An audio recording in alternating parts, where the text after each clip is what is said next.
ലോകത്തുള്ള എല്ലാ സൃഷ്ടിചരാചരങ്ങളും ഒരു തരത്തിലല്ലെങ്കിൽ മറ്റൊരു തരത്തിൽ അവരുടേതായ യാത്രകൾ ചെയ്യുന്നുണ്ട്.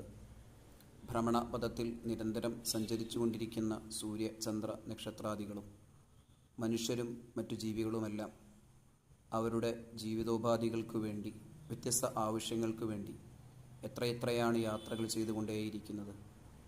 യാത്ര ചെയ്യാതിരിക്കാനാവില്ല. ഒരു തരത്തിലല്ലെങ്കിൽ മറ്റൊരു തരത്തിൽ നമ്മുടെ ജീവിതം തന്നെ ഒരു യാത്രയിലാണല്ലോ. ചിലത് വളരെ പെട്ടെന്ന് അവസാനിക്കും, മറ്റു ചിലത് കുറേ നേരത്തേക്ക് നീണ്ടു നിൽക്കും. ചില യാത്രകൾ കഴിഞ്ഞാൽ അതിലെ ഓർമ്മകൾ, കാഴ്ചകൾ മനസ്സിലെങ്ങനെ തങ്ങി നിൽക്കും. മറ്റു ചിലത് വേഗത്തിൽ അസ്തമിച്ചു പോകും. എല്ലാ ചരാചരങ്ങളും അവരുടേതായ യാത്രകൾ ഏറ്റവും ആഗ്രഹത്തോടുകൂടെ, ലക്ഷ്യത്തോടുകൂടെ പൂർത്തീകരിച്ചു കൊണ്ടേയിരിക്കുന്നു. ജീവിതത്തിൽ അത്തരം മനോഹരമായ യാത്രകൾ എപ്പോഴും നടത്തിക്കൊണ്ടേയിരിക്കണം. അത് നമ്മുടെ ജീവിതത്തിൽ ഒരുപാട് നല്ല മൂല്യങ്ങളെ ചേർത്ത് പിടിക്കാൻ സാധിപ്പിക്കും.